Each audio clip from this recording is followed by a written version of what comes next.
John Kirby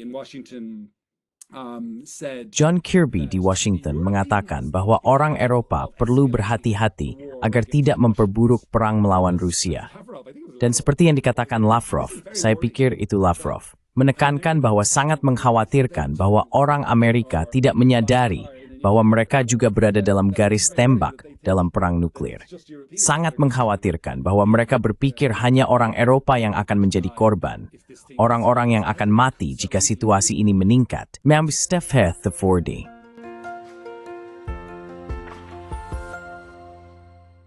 Hello everybody. Halo semuanya, ini Pascal Lotas dari Neutrality Studies. Dan hari ini kita akan memberikan pembaruan tentang apa yang terjadi di Irlandia. Di satu sisi, bangsa Irlandia mungkin adalah pengecualian paling menonjol di Eropa terkait genosida di Gaza, karena bahkan pemerintahnya dengan tegas mengutuk tindakan Israel. Namun di sisi lain, kekuatan yang sama yang bekerja untuk memasukkan Finlandia dan Swedia ke dalam NATO juga aktif di Dublin, dengan Bandara Shannon digulai pasukan AS selama beberapa dekade. Untuk memahami semuanya, saya bersama Mark Price, salah satu pendiri Irish Neutrality League, dan ketua bersama Gerakan Anti-Perang Irlandia. Mark, Slimihang. It's Dathy. Mark, saya sudah lama ingin membuat episode tentang Irlandia lagi. Karena pada tahun 2022, Anda menulis sebuah artikel tentang Triple Lock Irlandia, di mana Anda menulis, dan saya akan mengutip Anda di sini. Sementara elit politik Irlandia mungkin diam-diam mencoba meracuni netralitas Irlandia di Shannon sejak 2002, mereka telah membuka kedok dan melancarkan serangan frontal penuh terhadapnya sejak invasi Rusia ke Ukraina pada 2022. Suasananya telah menjadi kepecun. Bisakah Anda berdiskusi lebih lanjut tentang hal itu dan menjelaskan dampak perang Ukraina terhadap kebijakan Irlandia secara keseluruhan?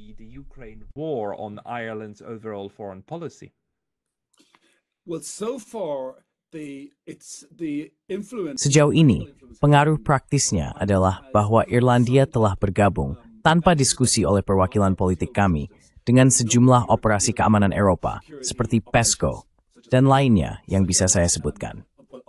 Selain itu, kepemimpinan politik telah mengadakan serangkaian pertemuan yang dirancang untuk pada dasarnya membongkar sistem netralitas Irlandia, yang hingga kini setidaknya sejak 2001 berlaku, yang kami sebut Triple Lock. Latar pautstiwa tadi sejak lekir waktu yang sama, atau sesuai, Irlandia diberi dukungan logistik militer AS di sebuah bara di barat Irlandia, Bandara Shannon.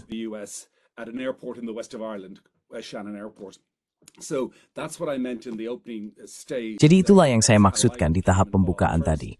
Dan itulah bagaimana saya terlibat awalnya, dengan menarik perhatian, memprotes, dan mengekspresikan perasaan mayoritas besar orang di negara ini, bahwa kami tidak ingin berpihak dalam konflik antar imperial, seperti invasi Irak pada tahun 2003, yang membuat semua orang sadar akan masalah ini.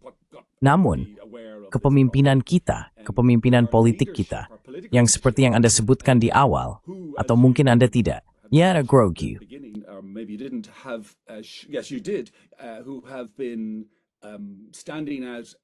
Siapa yang telah menonjol dalam mendukung hak-hak Palestina dan kembali menyuarakan perasaan kuat dari mayoritas besar orang di negara ini. Untuk alasan historis yang telah dibahas di tempat lain, kita dapat berbicara tentang bagaimana mereka, meskipun secara halus namun kuat, mengambil posisi arus utama Eropa dalam kaitannya dengan militerisme dan konflik antar imperial. Perang Ukraina telah memberi mereka, seperti yang terjadi di seluruh Eropa. Seperti yang Anda tahu, saya tahu dari menonton saluran Anda bahwa Anda telah membahas ini berkali-kali. Itulah memberikan dorongan besar dan alasan besar untuk militerisasi kepada industri senjata dan lembaga militer di Eropa. Menggunakan ancaman Rusia dengan cara yang sama seperti ancaman Jerman digunakan 100 tahun yang lalu di Irlandia dan di tempat lain, dengan cara yang hampir persis sama.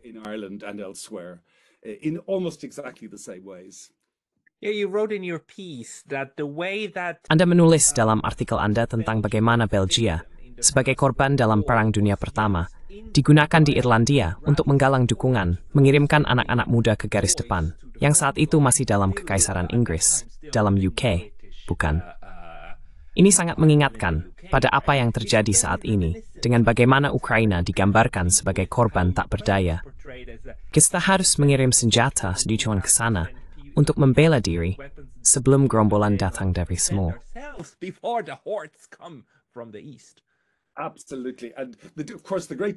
Tentu saja. Dan tentu saja, perbedaan besar adalah bahwa kita sekarang adalah negara borjuis yang jauh lebih kaya. Kita tidak memiliki pasokan besar umpan meriam yang mereka miliki pada tahun 1914, di mana puluhan ribu dari mereka dibantai. Namun kepemimpinannya sangat-sangat mirip, dan pengendalian narasi oleh media juga demikian. Saya sudah beberapa kali tampil di media, begitu juga dengan aktivis lainnya, mencoba menawarkan keseimbangan terkait situasi di Ukraina. Dan Anda langsung dituduh sebagai boneka Kremlin. Saya benar-benar terkejut ketika meneliti artikel ini tentang bagaimana salah satu pempolitik pada saat itu menggambarkan siapapun yang tidak ingin bergabung dalam perang melawan Jerman sebagai pengkhianat atau pengecut.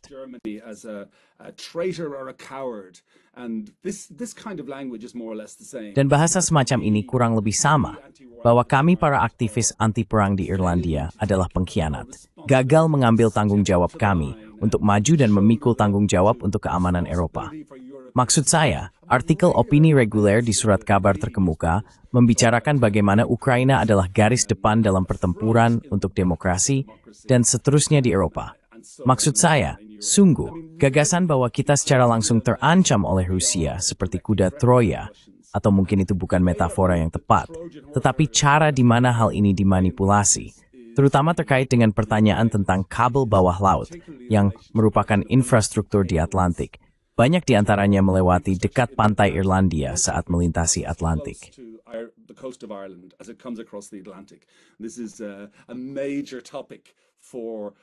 Ini adalah topik utama bagi apa yang saya sebut sebagai elit penghasut perang di Irlandia. Dan mereka menggunakan ini. Pertama-tama, serangan proyek Nord Stream pada tahun 2022. Tentu saja, ini memalukan sekarang, karena hampir semua orang menyadari bahwa ini bukan dilakukan oleh Rusia. Tentu saja, mengapa mereka akan meledakkan infrastruktur mereka sendiri. Dan jika ingin menghentikan pasokan gas, mereka bisa melakukannya dengan banyak cara lain. Namun, itsmahan itself jahat, now through 12, into menciptakan kenartif istihbab iwar refursif, ala to see the damage that's out, dan ini metrupat tuap without the betuah. And berapa breaking quickly that tea. Some of the reports are quite hilarious when you look at them.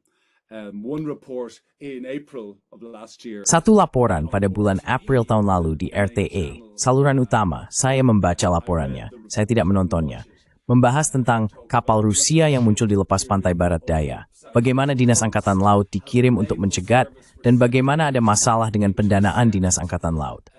Seluruh artikel memiliki sifat semacam ini. Dan kemudian, di akhir artikel, hanya sebagai semacam catatan tambahan atau postscript, seorang perwakilan dari Dinas Angkatan Laut mengatakan bahwa, oh, ada badai di laut, dan kapal itu datang untuk menghindari badai. Tapi ini hanya disebutkan sebagai kapal Rusia. Ini hanya disebutkan sebagai semacam detail. Hal yang luar biasa. This reminds me. Anda tahu, ini mengingatkan saya, dan ini akan terdengar aneh, tetapi ini mengingatkan saya pada diskusi yang belum saya lakukan, yang akan saya lakukan minggu depan dengan seorang peneliti Swedia yang telah meneliti sejarah penampakan kapal selam di lepas pantai Swedia selama Perang Dingin, yang seharusnya adalah kapal selam Soviet, sampai Soviet mengatakan, tembak saja mereka. Itu bukan milik kami. Dan sekarang, sudah cukup jelas bahwa ini adalah pekerjaan dari dalam, bukan dari Swedia, tetapi lebih dari pasukan atau operator kapal selam dalam NATO. Dan jangan kutip saya tentang ini dulu, saya belum melakukan diskusi itu. Itu akan datang. Tetapi intinya adalah bahwa cukup jelas bahwa faktor ketakutan ini dan garis pantai tampaknya menjadi faktor ketakutan yang cukup besar bagi banyak negara pulau atau semenanjung, seperti Swedia. Karena ini adalah kerentanan, bukan? Jadi apakah ini cara untuk menakut-nakuti Irlandia agar Eindhoven masuk dalam kelompok? Scare Ireland into the fold.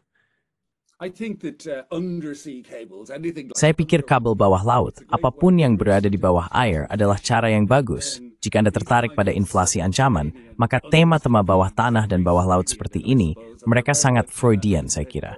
Dan mereka sangat, siapa yang bisa membuktikannya? to shine a light on this. Adalah mungkin untuk menyoroti hal ini.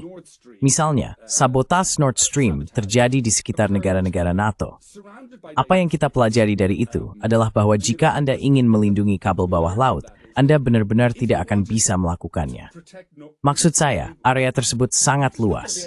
Dan maksud saya, sejauh yang saya pahami, operasi Nord Stream yang sebenarnya adalah operasi skala kecil. Maksud saya, itulah salah satu alasan mengapa dianggap tidak mungkin dilakukan oleh orang-orang Ukraina ini, karena orang-orang tidak percaya bahwa operasi skala kecil seperti itu bisa dilakukan. people didn't believe that such a small scale operation could carry it out. But of course anything bigger would have drawn attention to presumably Tentu saja apapun yang lebih besar akan menarik perhatian ke mungkin Ukraina atau angkatan laut manapun yang ada di Baltik. Jadi intinya adalah bahwa ancaman semacam ini sangat menarik karena sangat samar. now the Sekarang, kenyataannya ada konvensi PBB tentang laut.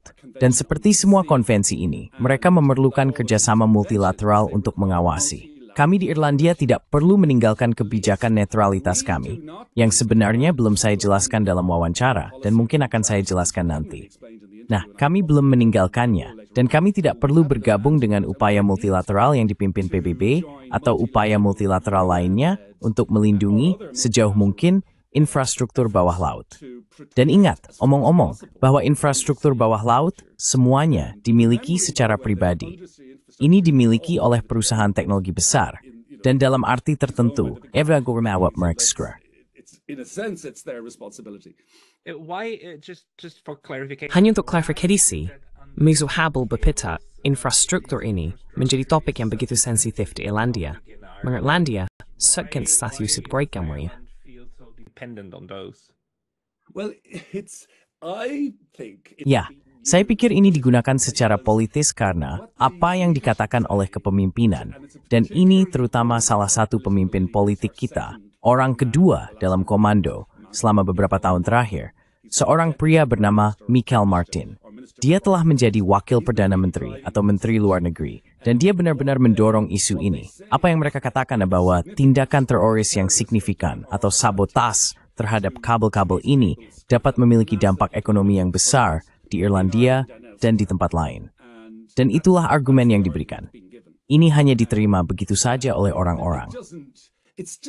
it's just taken as read by people. I mean, it's a wonderful way to Maksud saya, ini adalah cara yang luar biasa untuk membesar-besarkan ancaman, jika Anda memikirkannya. Karena jika Anda adalah orang biasa yang mendengarkan di rumah, atau bahkan saya sendiri yang mendengarkan, jika saya tidak tertarik pada subjek ini, dan saya mendengar ini di laporan berita, saya akan berpikir, oh, itu terdengar berbahaya.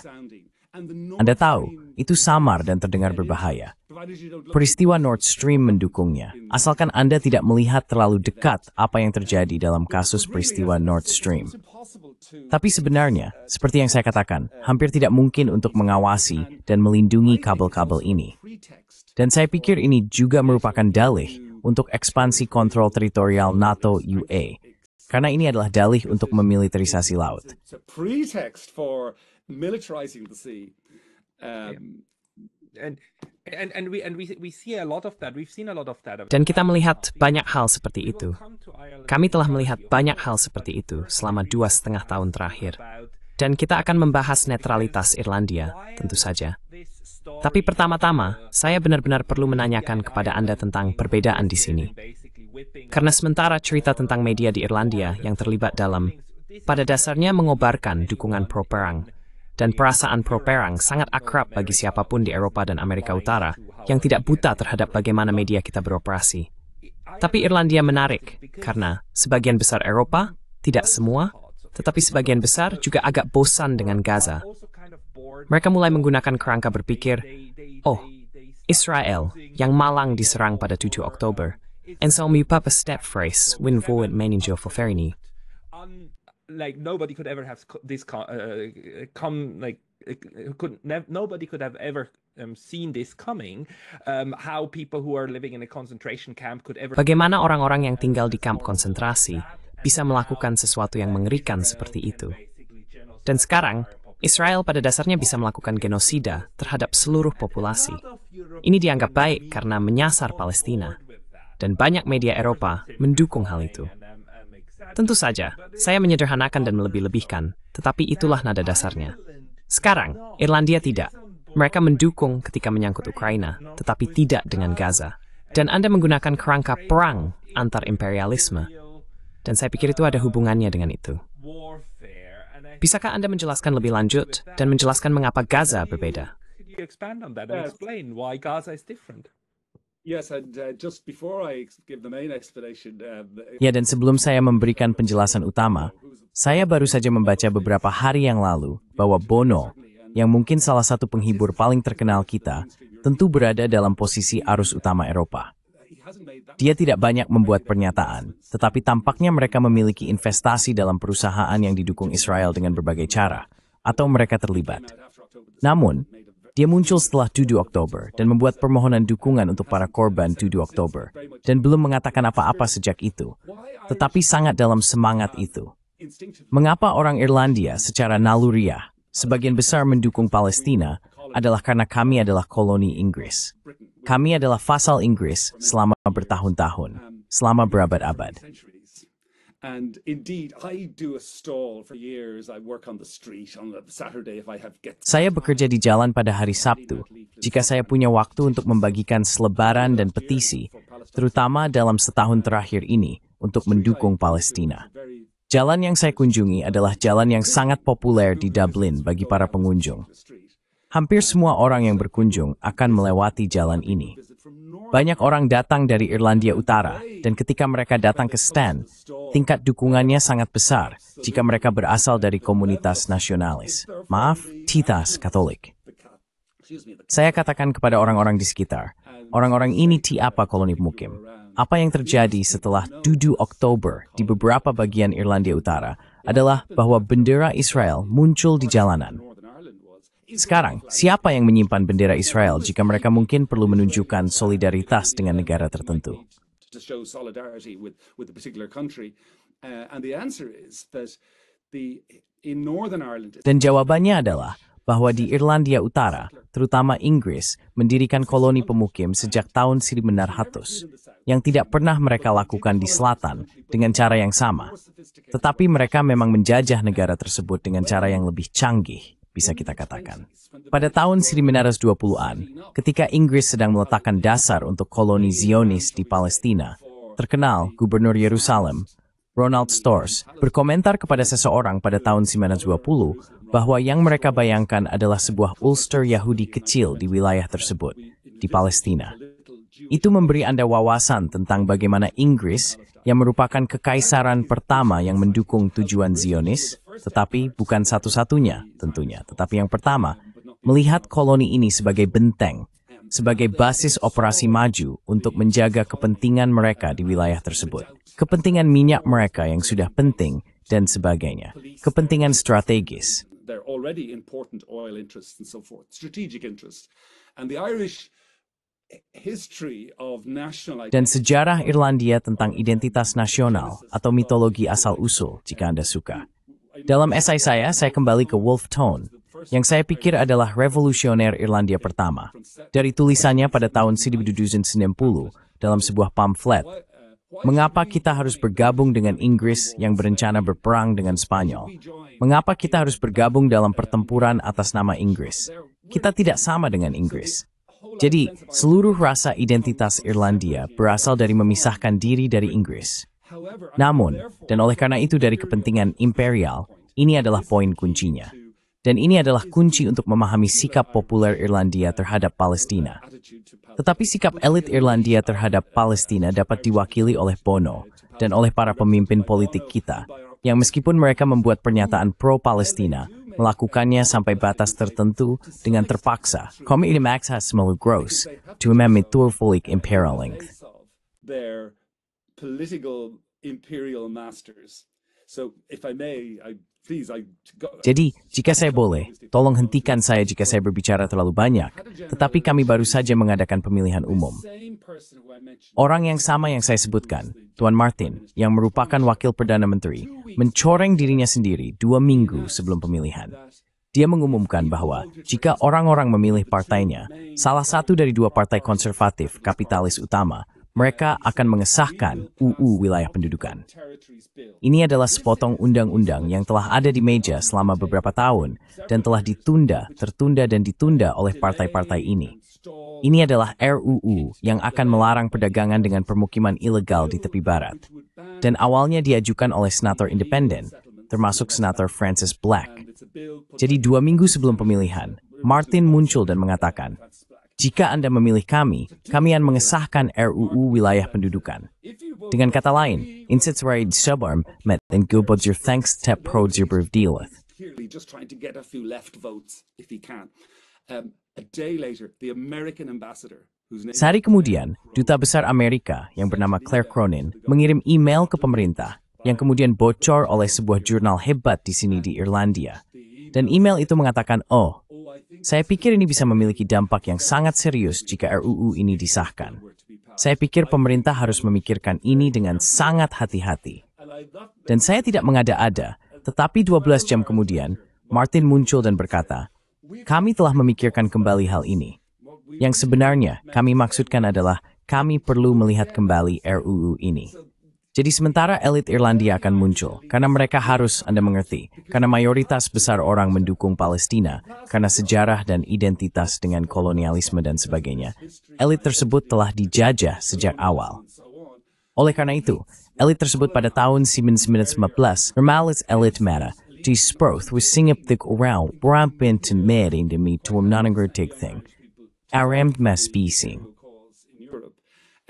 those elites are still there, Pascal.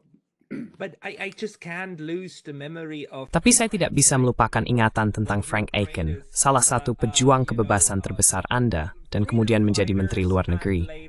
Dan seorang yang berani dalam kebijakan luar negeri. Dan orang itu tidak akan pernah mendukung hal itu. Saya percaya. Maksud saya, karena bahkan selama Perang Dunia Kedua dan setelahnya, dia sangat-sangat pro-imperialis. Dan dia juga memperjuangkan hal itu di PBB. Jadi apa yang terjadi dengan elit Irlandia? Apakah Frank Aiken dan beberapa lainnya hanya pengecualian? Dan secara keseluruhan, apakah elit kebijakan masih berada dalam gelembung mental yang sama dengan yang ada di Brussels dan sebagainya? As the ones in Brussels and so on? I tend to think history changes. Secara umum, saya cenderung berpikir bahwa sejarah berubah lebih lambat daripada yang dipikirkan orang. Jika Anda melihat kembali ke masa Frank Aiken pada tahun 1950-an, ketika Irlandia baru diizinkan masuk ke Perserikatan Bangsa-Bangsa, karena Rusia memveto keanggotaan kami selama 10 tahun, karena netralitas kami selama Perang Dunia Kedua. Saya menyebutkan netralitas di sana karena kami netral, tetapi itu adalah netralitas yang sangat terkompromi. Very compromised neutrality. May I just add here, just for the fun of everybody watching? Boleh saya tambahkan di sini, hanya untuk hiburan semua orang yang menonton. Ketika PBB dibentuk, syarat untuk diizinkan masuk PBB adalah telah menyatakan perang sebelum Februari 1945 atau telah menjadi bagian dari aliansi perang sejak awal dari Pakta Atlantik. Itu adalah syaratnya.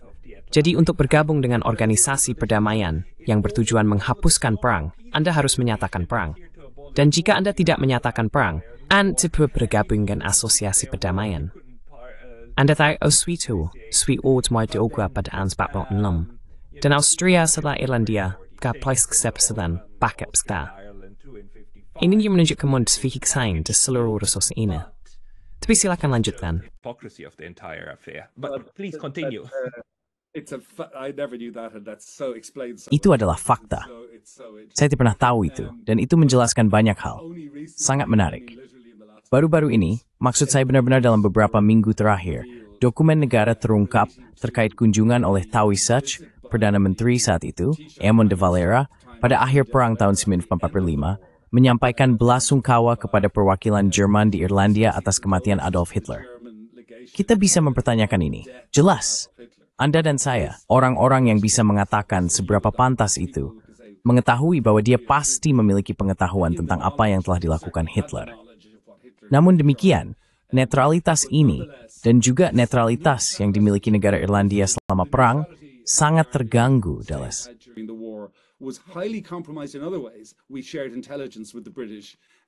Kami berbagi intelijen dengan Inggris. Selama pengeboman Jerman di Belfast selama perang, kami sebagai pemerintah mengirim bantuan besar-besaran ke Belfast. Bantuan praktis, ambulans, pemadam kebakaran, dan sebagainya. Namun demikian, Irlandia mempertahankan karena alasan anti-imperialis yang sama yang berasal dari Wolfe Tone dan kemudian ke Perang Dunia Pertama, posisi resmi untuk tidak ingin memihak dalam perang ini, yang berarti bahwa kami tertunda dalam bergabung dengan PBB. Tetapi ini juga berarti bahwa ketika kami bergabung dengan PBB, kebetulan kami memiliki orang ini, Aitken, yang kebetulan saya temui, omong-omong saat masih kecil. Dia adalah teman kakek nenek saya, karena keluarga saya terlibat dalam kemerdekaan Irlandia dengan cara yang berbeda.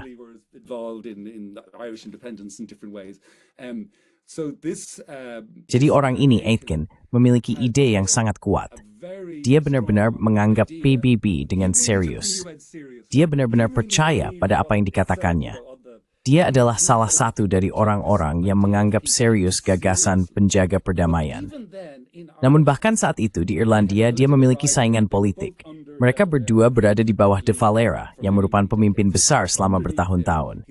Tetapi di bawahnya, salah satu saingan besarnya, ya sebenarnya bukan saingan, tetapi sangat menonjol, adalah seorang pria bernama San Lemas, yang kemudian menjadi Perdana Menteri, Taoiseach sendiri, dan menjadi juara besar investasi asing ke Irlandia. Cara di mana Irlandia menjadi kaya sebagai hasil dari investasi langsung asing ini. Dia adalah seorang Atlantisis yang hebat, Lemas, dan dia menentang kebijakan Aitken di PBB. Dan ini terungkap jika Anda melihat lebih dekat ke dalam sejarahnya.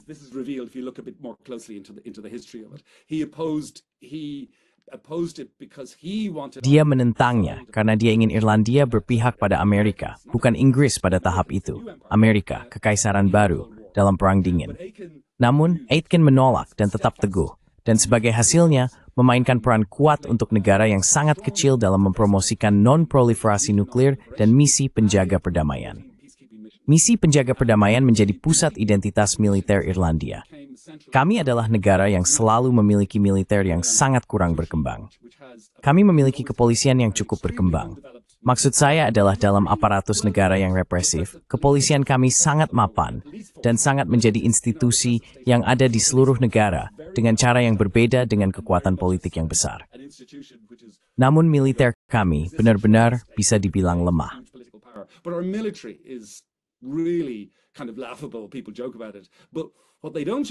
Orang-orang bercanda tentang hal itu, tetapi yang tidak mereka jadikan bahan candaan dan yang membuat orang merasa bangga adalah bahwa kami telah terlibat dalam misi penjaga perdamaian.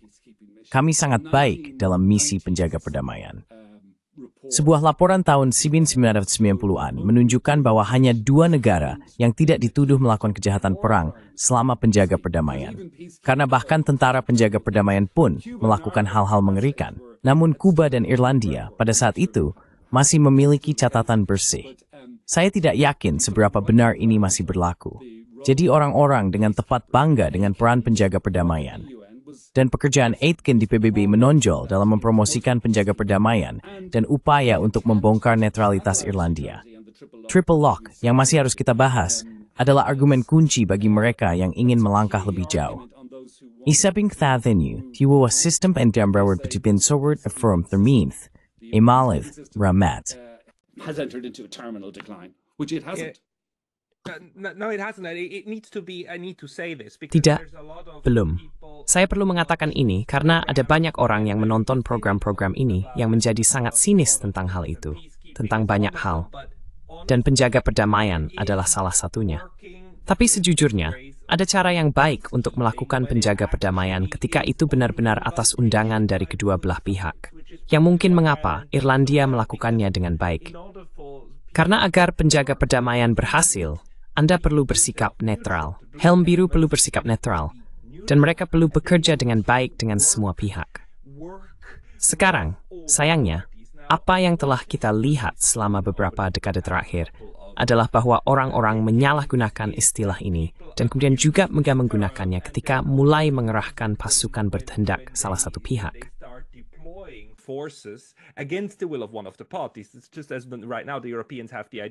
Hanya saja saat ini, orang Eropa memiliki ide untuk mengirim pasukan penjaga perdamaian ke Ukraina melawan kehendak Rusia. Seperti, tidak, itu bukan akan menjadi pasukan penjaga perdamaian. Itu akan menjadi pasukan tempur biasa. Jadi berhentilah menyalahgunakan kata tersebut, seperti menyalahgunakan hak asasi manusia. Ide yang bagus, tetapi kemudian menyalahgunakannya untuk memasukkan agenda Anda, itu menghancurkan seluruh premisnya. Sama dengan penjaga perdamaian. Jadi Irlandia, India, dan Kuba tampaknya memiliki catatan baik dalam bekerja sama dengan Perserikatan Bangsa-Bangsa dalam hal itu. Maaf, saya hanya perlu menambahkan itu di sini. Tapi sekarang, apa sebenarnya kekuatan yang mencoba merusak ini?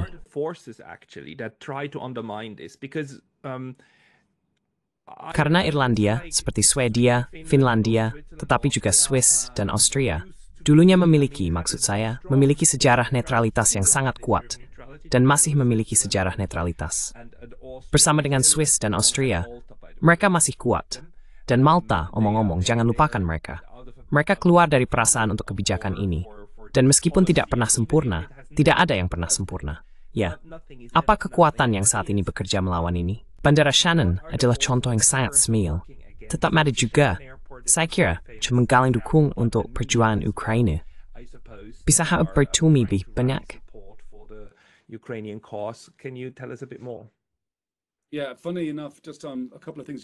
Ya, lucunya, hanya pada beberapa hal yang Anda katakan, itu adalah program yang Anda lakukan tentang Swiss, negara Anda, baru-baru ini, beberapa minggu yang lalu, makalah yang Anda berikan yang mendorong saya untuk menghubungi Anda. Karena saya telah mengunjungi Swiss berkali-kali, tetapi saya tidak pernah benar melihat banyak perbandingan antara kedua negara kita. Tapi ini adalah sesuatu yang benar-benar saya sadari, gerakan elit ini. Karena ini adalah gerakan elit. Eyes report yep penyu. In report that Hernandez in Pestido Toiv Deef wins in small at Enau Thwakrim Bless Esbas. Whether it was in 1914 or whether it's today, they're elite forces. Mereka adalah pasukan elit, dan oleh karena itu mereka ada di seluruh submasyarakat elit, di tingkat politik, media, intelektual, dan budaya. Saya bahkan menyebutkan Bono, dia hanya belum memberikan pendapat tentang masalah ini. Tetapi di tingkat elit, dianggap bahwa kita harus berdiri, mengambil tanggung jawab, dan bergabung dengan orang-orang besar di meja utama. Jadi pendorong utamanya adalah katakanlah pria ini, Michael Martin. Dia adalah contoh yang baik. Dia mungkin menghabiskan hidupnya di pertemuan Dewan Menteri di tingkat itu di Brussels dan sebagainya. Tempat-tempat semacam ini di mana nilai-nilai tertentu dibagikan, dan termasuk dalam nilai-nilai tersebut adalah nilai-nilai dari industri senjata. The values of the arms industry. When the European Defence Agency was founded in 2002. Ketika Badan Pertahanan Eropa didirikan pada tahun 2002 atau 2004, Anda harus mengoreksi saya. Tak lama setelah itu, EADS, yang sekarang Airbus, membanggakan bahwa itu adalah bayi mereka. Sebagian besar produsen senjata melihat adanya pengeluaran yang sangat kurang di Eropa.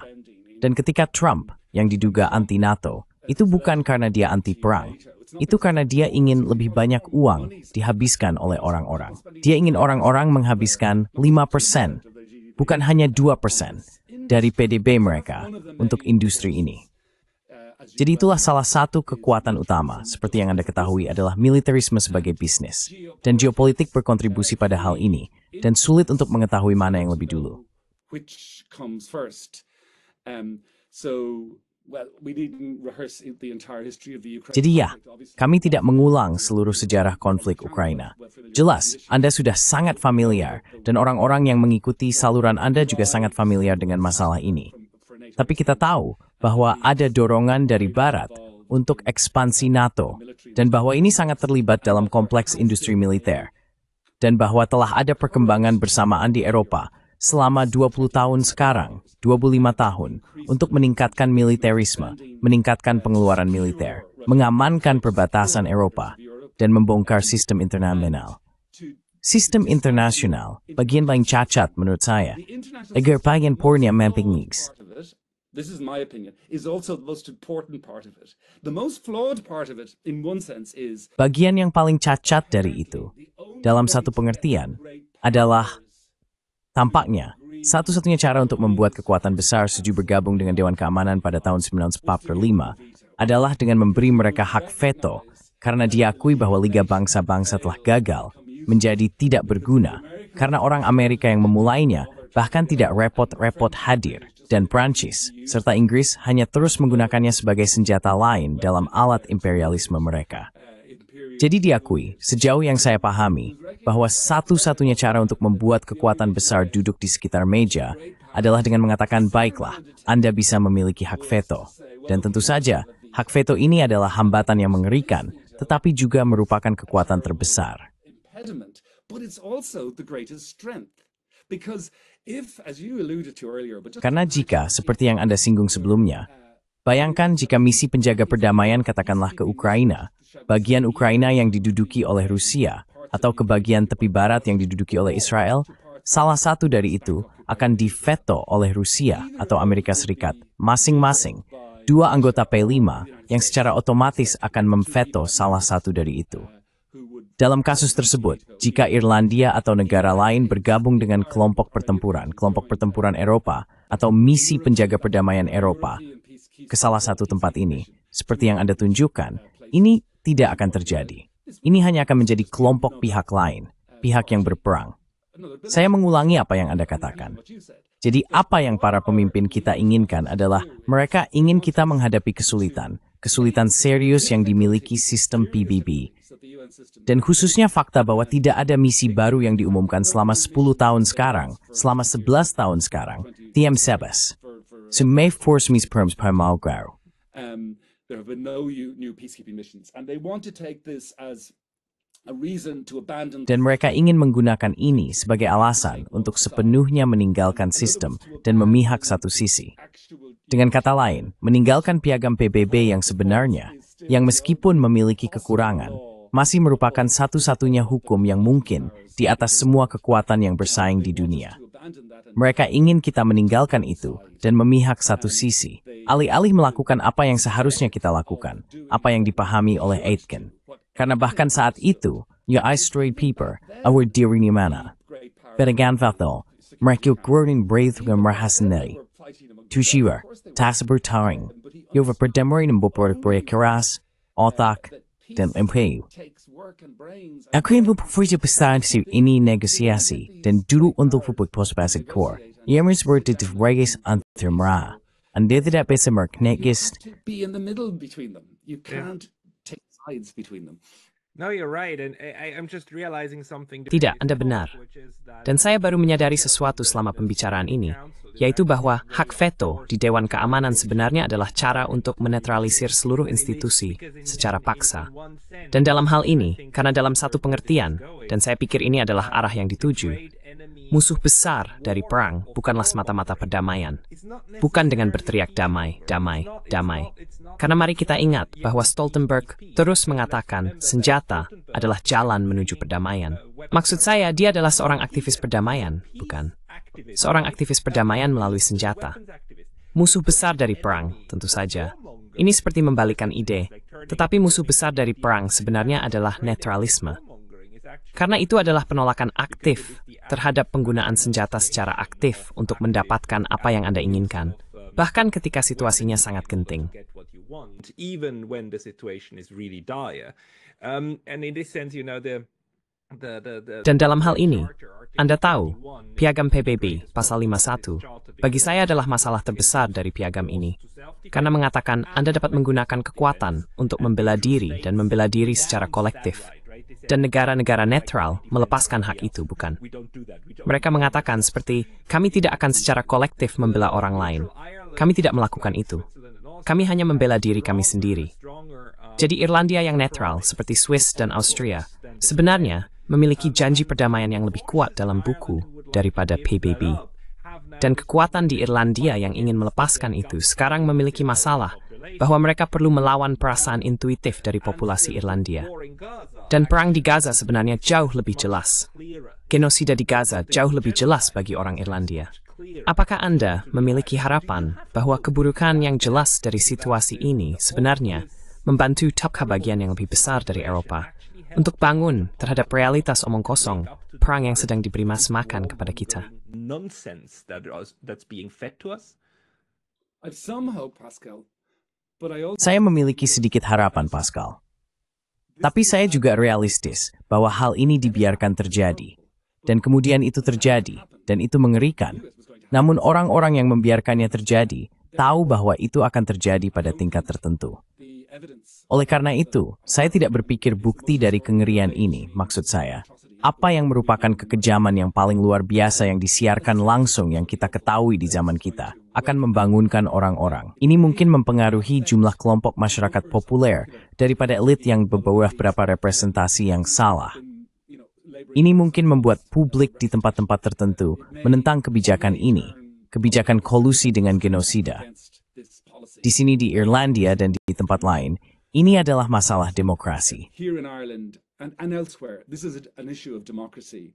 And because we claim Dan karena kami mengklaim kedaulatan kami sendiri dari kekuatan imperial, kami merasa memiliki empati dengan Palestina karena mereka dapat melihat apa yang terjadi dalam istilah tersebut. Mereka memahami bahwa kata teroris memiliki pembacaan lain.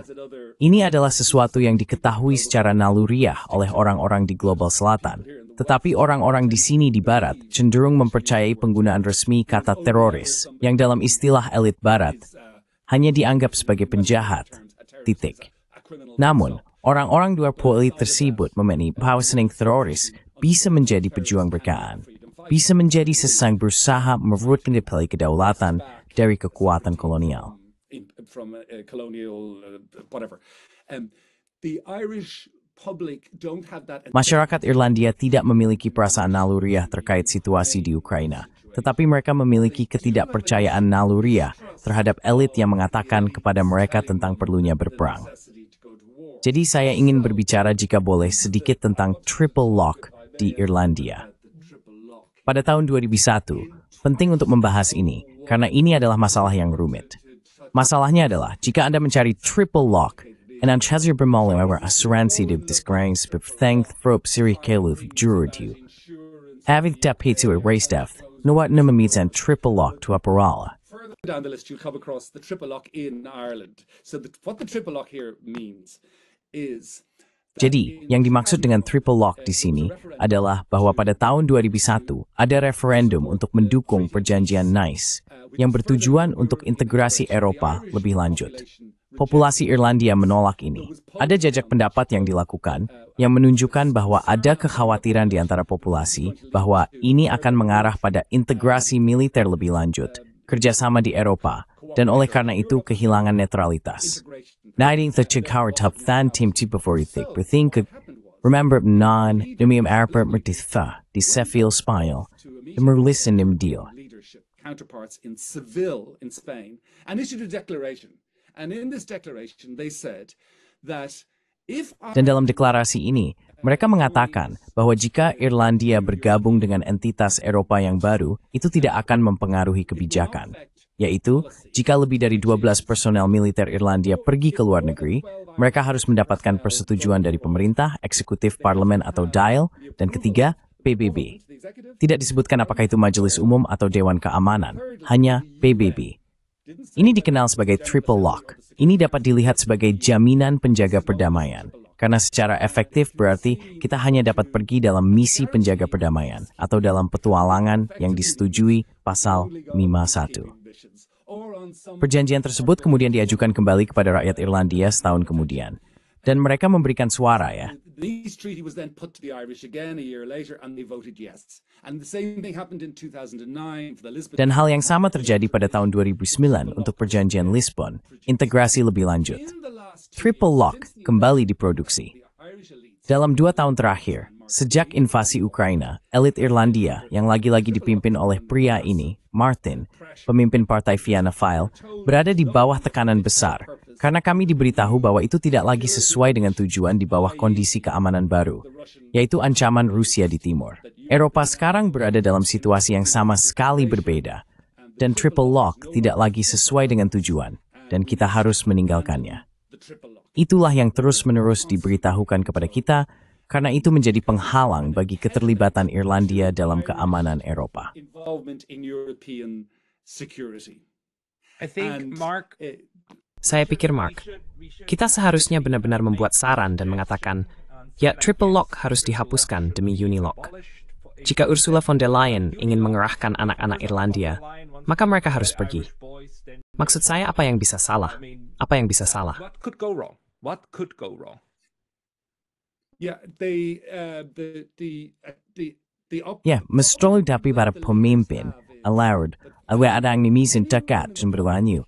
Apa itu triple lock? what is this thing? Like, what is this triple lock? I mean, no one can. Hey, Part of my It's a problem- wonderful. It's a wonderful thing. It's a wonderful. Ini adalah hal yang luar biasa. Ini adalah cara yang luar biasa untuk memastikan bahwa rakyat Anda hanya pergi ke luar negeri dan hanya berperang dalam perang asing ketika ada alasan yang sangat baik, termasuk pada tingkat tertinggi. Maksud saya, ini adalah alat kebijakan yang hebat dan fantastis. Mengapa ada orang yang ingin melepaskannya? Would anyone want to give that up? Because of pressure, elite pressure. I think the main reason is Karena tekanan dari kalangan elit. Saya pikir alasan utamanya adalah tekanan dari industri militer, yang akhirnya menyaring ke elit politik. Orang-orang ini, para pemimpin politik kita, bergaul di Brussels dan tempat lain dengan pemimpin politik lainnya di Eropa. Mereka semua mendukung kebijakan ini. Dan mereka pada dasarnya tidak ingin tunduk pada fakta bahwa Rusia dan China memiliki hak veto di Dewan Keamanan. Ada kutipan bagus di mana pada dasarnya, saya demikian di sini, dan Michel Martin pada November worke mengambil triple lock memana step-tap duaman, seperti Rusia, semikatan Irlandia, dealing anytime burst into nice nord. Russia to bind Ireland's hands in our international engagement. There's something morally wrong in giving an authoritarian. Ada sesuatu yang secara moral salah dalam memberikan pemerintahan otoriter dan kekuatan imperialis agresif seperti Rusia di bawah Putin hak veto de facto tentang bagaimana kita sebagai republik independen mengerahkan pasukan kita. Sekarang, pada tahun 2003, ketika sekutu kita, lebih dari sekadar sekutu, mari kita jujur, tuan imperialis kita di Washington memutuskan untuk menyerang Irak sembarangan, sepenuhnya mengabaikan sistem PBB. Seperti yang kita semua tahu, pada saat itu, Irlandia berada dalam situasi yang sangat memalukan. Pemimpin kita sebenarnya tidak mengeluh tentang masalah Dewan Keamanan. Mereka hanya diam-diam mengizinkan Amerika menggunakan bandara Shannon. Utamanya, yang terjadi di sana adalah pasukan mendapatkan persinggahan dalam perjalanan mereka ke Timur Tengah. Stopover, on their way to the Middle East to forward bases, but a great number of. Namun, sejumlah besar penerbangan militer, seperti tahun ini, tahun lalu, dan pada tahun 2024. Saya memiliki angka di sini. 1.260 penerbangan disetujui membawa amunisi melalui wilayah udara Irlandia. Jadi dari periode itu, para elit telah menutup mata terhadap keterlibatan militer kita dalam konflik imperialistis dan antar-imperialis ini. Tetapi ketika Rusia atau China ada di Dewan Keamanan, itu alasan mengapa kita harus keluar dari sistem PBB.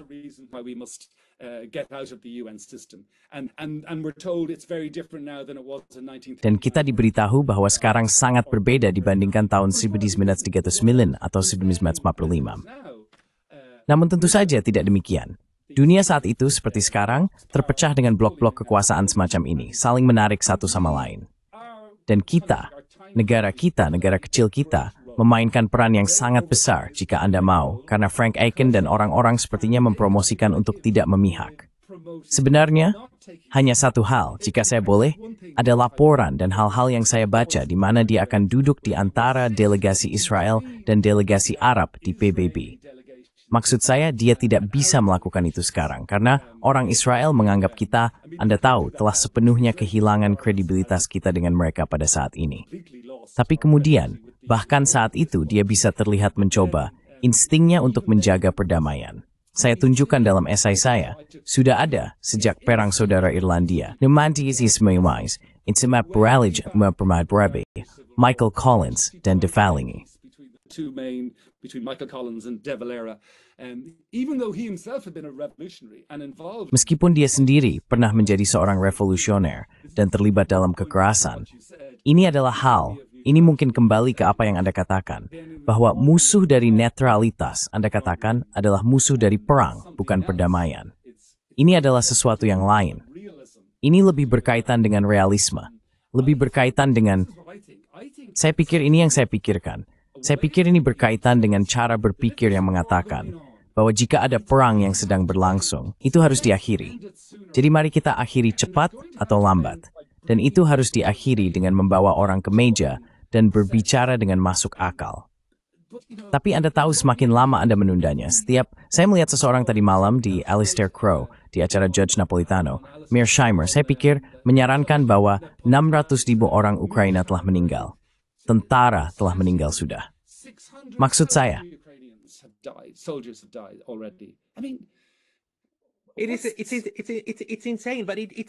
Ini gila, tapi ini bukan tentang orang-orang ini. Bahasa ganda ini sangat mengerikan, karena kita tahu bahwa Brussels dan Washington hanya ingin mendorong lebih banyak orang ke bayonet Rusia. Karena itu sedikit lebih baik bagi mereka.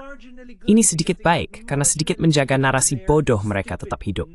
Dan itu sedikit berharga bagi mereka. Seperti Anda tahu, Madeleine Albright berkata, berharga. Ini berharga karena sedikit lebih baik bagi kita daripada mengakhirinya sekarang. Dan itulah yang membuat kita begitu marah. Dan mengapa ini sangat mengerikan, karena kita melihat tanda-tanda yang jelas. Dan ketika kita kemudian melihat narasi yang sama di Gaza, maksud saya, sangat mengerikan bahwa Israel meledakkan semua orang yang sebenarnya mereka ajak bicara. Benar.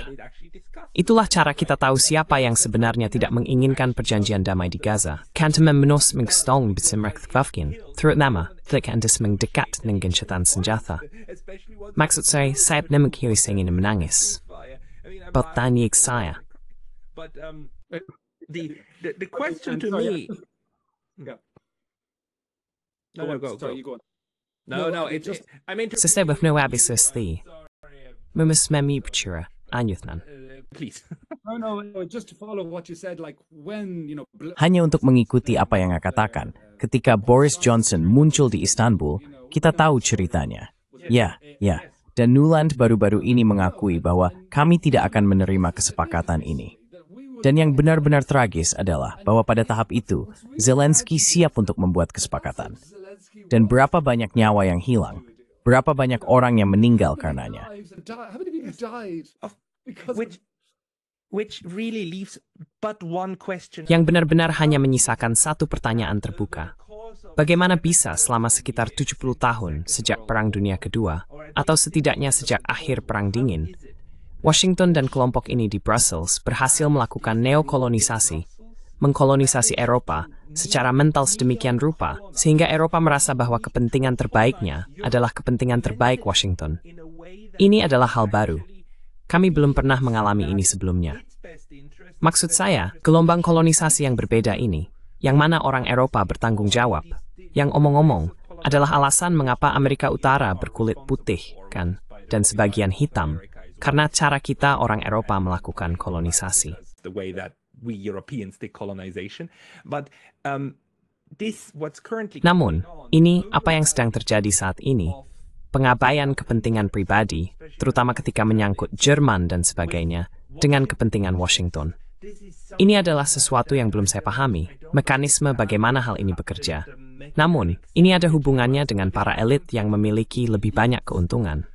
Bashto elit ta milisi banyak antoling, dewik ngamut Washington menang, remanet watit spekas dari misman, medis tibavrid terus here. Peace agreement with the Russians. There's. Can you explain to you, sir? I can't offer. Ya, saya tidak bisa menawarkan input setin spekulasi, tetapi telah dicatat bahwa kualitas elit Eropa menurun. Kita segera memplaisimi seperti De Valera, De Gaulle, dan bahkan Chirac. Chirac even Dan Willy Brandt. Dan di Austria, Kirimuki Bruno Kreisky, Wetambagi Pemimpinyak, Olof Palme di Swedia. Ada orang-orang yang benar dikembalikan ke. They felt like they had people who had grown up. Mereka merasa seperti mereka memiliki orang-orang yang telah tumbuh, dan entah bagaimana ada hubungan antara mereka dan populasi yang mereka wakili, dan bahwa mereka adalah tokoh-tokoh besar. Hari ini di Eropa, tokoh-tokoh besar mungkin tidak akan ditemukan dalam kepemimpinan politik. Mereka akan berada, Anda tahu, dalam seni dan budaya serta media. Saya tidak tahu, tetapi mereka tidak ada di sana. Mungkin itu bagian dari alasan mengapa yang kita miliki adalah semacam kelas satrap. Itu akan menjadi kata yang baik, kelas fungsionaris. Maksud saya, lihat kualitas di sekitar. Ini telah dikomentari berkali-kali. Lihat Scholz. Maksud saya, hampir tidak mungkin membayangkan dia atau mengetahui apa yang dia bicarakan. Masalah besar lainnya, dan saya mendengar Lavrov mengatakan ini dalam wawancara yang dia berikan beberapa hari yang lalu, avsex menking terwar berjong John Kirby Washington, menanitan, autonomroper, and distrasive, idam meninggating fring rob Rusia. The war against the Russians. And as Lavrov, I think it was Lavrov, made the point that this is very. Dan seperti yang dikatakan Lavrov, saya pikir itu Lavrov, bahwa ini sangat mengkhawatirkan, bahwa orang Amerika tidak menyadari bahwa mereka juga berada dalam garis tembak dalam perang nuklir. Sangat mengkhawatirkan bahwa mereka berpikir hanya orang Eropa yang akan menjadi korban, yang akan menjadi orang-orang yang mati jika hal ini meningkat, seperti yang bisa dengan mudah terjadi. Dan tampaknya tidak ada pemimpin Eropa yang menyadari hal ini. Orang yang terus saya sebutkan dalam wawancara ini, Michael Martin, hanyalah salah satu dari orang-orang ini yang menganggap sistem Eropa sebagai sesuatu yang hebat, dan mereka hanya melupakan sistem internasional dan sinisme seperti yang Anda katakan. Lihat, saya sudah bicara cukup. Kita terus membahas hal yang sama. We keep going over the same things. No, but we need to do that because some. Tidak. Tetapi kita perlu melakukannya, karena di suatu tempat ada penjelasan yang sangat penting. Dan saya belum sepenuhnya memahaminya, tetapi itu ada. Dan itu juga ada hubungannya dengan cara para elit ini percaya, melayani dengan serius, jujur, mendalam, dan mungkin dalam lubuk hati mereka, benar-benar percaya bahwa mereka berdiri untuk kebaikan. Pandangan dunia Eropa selalu cenderung melihat segala sesuatu dalam hal baik dan jahat. Seperti, Anda tahu, itu adalah tradisi Kristen. Nua cara pandang yang sangat tua. Dan di situ ini trace tidak cocok, refrain yang cuad. Where neutrality doesn't fit in. It doesn't fit in that moral framework. Yeah, Manifest Destiny. Peter Oborn was on. Manifest Destiny. Quite a conservative journalist. Peter Oborn baru-baru ini muncul di suatu acara. Dia adalah seorang jurnalis yang cukup konservatif, tetapi sangat menarik dan telah mengambil posisi yang sangat pro-Palestina. Dan tesisnya adalah bahwa perjanjian lama memainkan peran kunci dalam imperialisme Eropa, karena memberikan dasar bagi gagasan Manifest Destiny dan kaitannya dengan filsuf seperti Locke. Kalian ada benar-benar percaya bahwa healing Eropa harus diperjuangkan, dan orang itu dibunuh. Dan bahwa hal itu bertitis ideolog niis rasis. Umusap kritik sebukti mereka Eropa. It is still and remains a serious crisis for European democracy. And I think that the Dan saya pikir bahwa sabotas total terhadap proyek Jeremy Corbyn di Inggris sangatlah instruktif. Bagi saya salah satu elemen yang paling instruktif adalah bahwa Corbyn menjadi pemimpin Partai Buruh karena perubahan aturan di Partai Buruh yang memungkinkan pemungutan suara populer untuk memilih pemimpin. Oleh karena itu, tiba-tiba semuanya menjadi demokratis dan orang ini diangkat. Saya yakin dia memiliki kekurangan. Semua orang memilikinya. Tetapi yang instruktif bagi saya adalah kaum liberal sejenis saya. Karena saya seorang arsitek, mantan pekerja universitas, kebanyakan dikelilingi oleh kaum liberal. Jika saya menyebut Corbyn, atau bahkan jika saya menyebut terburu-burunya perang di Ukraina, saya seringkali disambut dengan, oh, tapi Anda tahu dia tidak kompeten, atau oh, tapi dia tidak bisa dipercaya, atau dia seorang amatir. Dengan tamis samin seperti saya dibawa, oh, eman dia Tinstein. Or, in the same way that I'm told that, oh, but you don't want Putin, do you? Or you don't want the Chinese system, do you? Atau Anda tidak menginginkan sistem Tiongkok, bukan? Dengan kata lain, ideologi ini sangat kuat di kelas liberal, dan ada keyakinan mendasar bahwa orang tidak bisa dipercaya untuk memilih pemimpin mereka.